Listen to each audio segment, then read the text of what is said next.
চন্দননগরে চাকরি ও শিক্ষানবিশ মেলা, একাধিক তরুণ তরুণী পেলেন offer letter. Chandannagar women's polytechnic কলেজে মেলা, চাকরি মেলায় হাজির প্রায় 32টি সংস্থা। আজ দিনভর চলে কাউন্সিলিং। ছবিটা জানবো কি হলো সেখানে। প্রতিনিধি সোমনাথ রয়েছেন সঙ্গে। সোমনাথ, হ্যাঁ দেখো, চন্দননগরে এই যে চন্দননগরের স্ট্যান্ড রোডের সামনেই এইখানেই এই মেলা চলছে। বিভিন্ন কোম্পানি, প্রায় 32টি কোম্পানি এই মেলায় বিভিন্ন ইন্টারভিউ এবং বিভিন্ন প্লেসমেন্ট দিচ্ছে, যেখানে যারা চাকরির লেটার দিচ্ছে তাদের হাতে তুলে দিচ্ছে।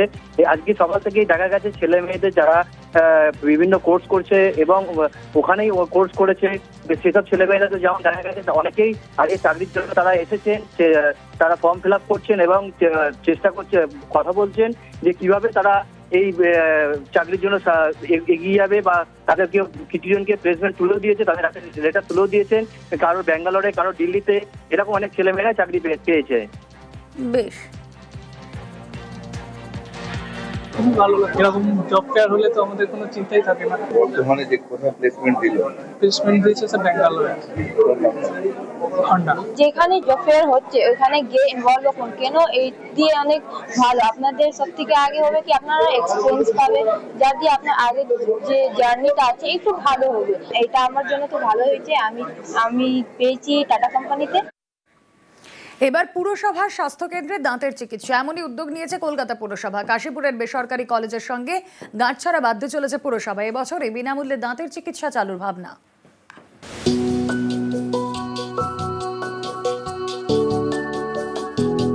এগুলো সরকারি সুস্বাস্থ্য কেন্দ্র কলকাতা পুরসভার। এখানে বিনামূল্যে বিভিন্ন চিকিৎসা করা হয়। এবার পুরসভার সুস্বাস্থ্য কেন্দ্রগুলিতে দাঁতের চিকিৎসা চালু করা হবে, সেটাও বিনামূল্যে। কর্তৃপক্ষের দাবি, এই নিয়ে কাশীপুরের একটি বেসরকারি কলেজের সঙ্গে গাঁটছড়া বাঁধবে পুরসভা। এবছরই স্বাস্থ্যকেন্দ্রে চালু হতে পারে বিনামূল্যে দাঁতের চিকিৎসা।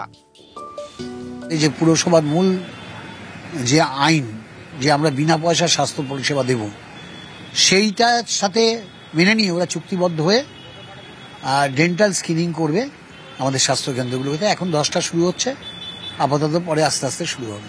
দাঁতের ডেন্টাল ট্রিটমেন্টে যা যা ব্যবস্থা আছে সবই হবে। এখন কলকাতা পুরসভার একাধিক সুস্বাস্থ্য কেন্দ্রে বিনামূল্যে চোখের চিকিৎসা হয়। প্রেসার, সুগার সহ অনেক পরীক্ষা নিরীক্ষাও হয়। বিনা পয়সায় দেওয়া হয় বহু ওষুধ। এবার সেখানেই শুরু হবে বিনামূল্যে দাঁতের চিকিৎসা। জানা গেছে প্রথম 10টি স্বাস্থ্যকেন্দ্রে এই পরিষেবা চালু করা হবে, তারপর ধাপে ধাপে সেই সংখ্যা বাড়ানো হবে। অত্যন্ত ভালো, যারা বয়স্ক মানুষ আছেন তাদের দাঁতের যদি চিকিৎসা ওখানে ভালোভাবে হয় তাহলে দাঁতের প্রবলেমটা অনেক কমে যাবে ওনাদের কাছে। মধ্যবিত্ত মানুষ, নিম্নবিত্ত মানুষ, এদের জন্য অনেকটাই সুবিধা হয়ে গেছে। এটা বিনামূল্যে যাতে পরিষেবা দেওয়া যায়, এটাই আমাদের পৌরসভা চেষ্টা করছে। চোখের চিকিৎসার পর এবার দাঁতের চিকিৎসাও কলকাতা পুরসভার স্বাস্থ্যকেন্দ্রে। আপাতত মৌসাক্ষ্য রয়েছে বেসরকারি সংস্থার সঙ্গে। 10টি স্বাস্থ্যকেন্দ্রে পরীক্ষামূলকভাবে শুরু হচ্ছে দাঁতের চিকিৎসা। বিনামূল্যে কলকাতা পুরসভার সমস্ত চিকিৎসা কেন্দ্রেই দাঁতের চিকিৎসা হবে ভবিষ্যতে। ক্যামেরায় রাজীবের সঙ্গে বিশ্বজিৎ, নিউজ 18 বাংলা। কোদাল, বেলচা, ঝাঁটা হাতে পথে পুলিশ, পথে ট্রাফিক পুলিশ ও সিভিক ভলান্টিয়াররা। দুর্ঘটনা রুখতে রাস্তা সাফাইয়ে পুলিশ, রাস্তা থেকে মাটি, পাথর, বালির স্তর সাফাই। অর্পণ প্রতিনিধি থাকবেন আমাদের সঙ্গে ফোনে। যে ছবি আপনাদের দেখাচ্ছি, কোদাল, বেলচা, ঝাঁটা হাতে পথে পুলিশ, পথে ট্রাফিক পুলিশ ও সিভিক ভলান্টিয়াররা। দুর্ঘটনা রুখতে রাস্তা সাফাইয়ে পুলিশ, রাস্তা থেকে মাটি, পাথর, বালির স্তর সাফাই। অর্পণ চক্রবর্তী প্রতিনিধি রয়েছেন, আমাদেরকে আরো বিস্তারিত জানাতে পারবেন। অর্পণ,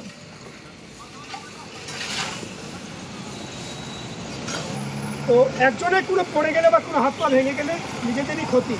প্রত্যেক একটা হাত ভেঙে গেল, পা ভেঙে গেল, আপনার 1 মাস 2 মাস আপনি হয়তো অ্যাবসেন্ট হলেন, বাড়িতে ইনকাম করতে পারলেন না, আচ্ছা আপনার ফ্যামিলি লুজার হচ্ছে। কোদাল, বেলচা, ঝাঁটা হাতে পথে পুলিশ, পথে ট্রাফিক পুলিশ ও সিভিক ভলান্টিয়াররা। কথা বলবো, অর্পণ রয়েছেন সঙ্গে। অর্পণ, একেবারেই এই পুলিশের, ট্রাফিক পুলিশের তরফ থেকে এই অভিনব উদ্যোগ, কারণ রাস্তাতে যেখানে নদী, পাথর এবং মাটি, বালি জমে রয়েছে সেগুলি কিন্তু এই রবিবার সাত সকালে কিন্তু সাফাই অভিযানের নামে ট্রাফিক পুলিশের তরফ থেকে দুর্ঘটনা এড়াতেই মূলত এই নয়া উদ্যোগ। মুচিপাড়া সংলগ্ন বিধাননগর এবং যে সমস্ত এলাকা রয়েছে সেই এলাকাগুলির রাস্তার পাশে যেখানে জমে থাকা নোংরা রয়েছে, অর্থাৎ বালির স্তূপ যেখানে রয়েছে এবং নুড়ি পাথরের স্তূপ, যাতে করে কোনো রকম দুর্ঘটনা না ঘটে। সেই কারণেই কিন্তু ট্রাফিক পুলিশের এই নয়া উদ্যোগ। যদিও এই উদ্যোগকে কিন্তু সাধুবাদ জানিয়েছেন পথচলতি মানুষ এবং যারা বাড়ির কারণ দুর্ঘটনা এড়াতেই কিন্তু ট্রাফিক পুলিশের এই উদ্যোগ। এই বালিগুলো থাকার জন্য বিভিন্ন রকম অসুবিধা হচ্ছিল, বারবার মোটরসাইকেল স্কিড করছিল। মাঝে মাঝেই এই যেসব জায়গায় এরকম বালি থাকবে, যে যে জায়গায় আমাদের পক্ষে সম্ভব শ্রমদান করে পরিষ্কার করা, তাই আমরা এটা করছি। আজকে দেখলাম ইনারা বেলচা কুদাল সব কিছু নিয়ে রাস্তা পরিষ্কার করছেন। ম্যাক্সিমাম স্কুটি কিংবা মোটরসাইকেলওয়ালা স্কিড করে পড়ে যায়, যেহেতু রাস্তাতে বালি থাকে। ওনারা পরিষ্কার করলেন, এই উদ্যোগটা খুব ভালো লাগে। ভালোই লাগছে এটা, এই কাজটা ভালোই, এটা তো বলতেই হবে, যেটা ভালো সেটা বলতেই হবে। স্থানীয় ব্যক্তির তৎপরতাতেই জালে দুষ্কৃতী। জলপাইগুড়িতে এটিএম এর লুটে জালে 2, বৈকুণ্ঠপুর জঙ্গলে তল্লাশিতে গ্রেফতার 2। লুট হওয়া 15,48,000 টাকা উদ্ধার। গতকাল একটি বাড়ির নিচে থাকা এটিএম এর লুট।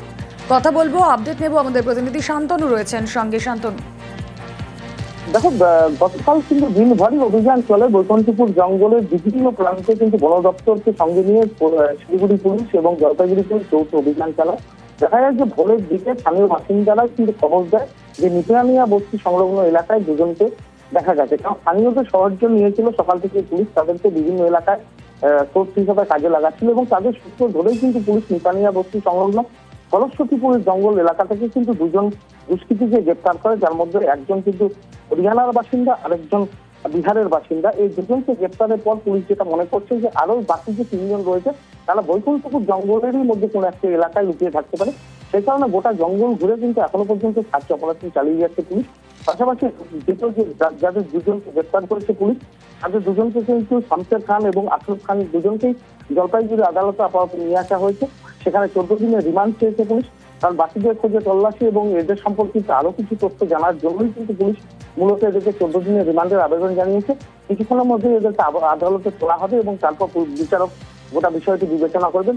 পাশাপাশি এই 2জন সম্পর্কে কিন্তু তথ্য সংগ্রহ করা শুরু করেছে পুলিশ, যার মধ্যে এখনো পর্যন্ত যেটুকু জানা যাচ্ছে পুলিশ সূত্রে, সেটা হচ্ছে আশরফ খান যিনি রয়েছেন ধৃতদের মধ্যে। সেই আশরফ খান কিন্তু দিল্লি পুলিশে একসময় কাজ করতেন এবং তিনি 5 বছর আগে সাসপেন্ড হয়েছেন এবং এই ধরনের এটিএম দুষ্কর্ম করার জন্যই তাকে সাসপেন্ড করেছে পুলিশ, এমনটাই জানা যাচ্ছে পুলিশ সূত্রে।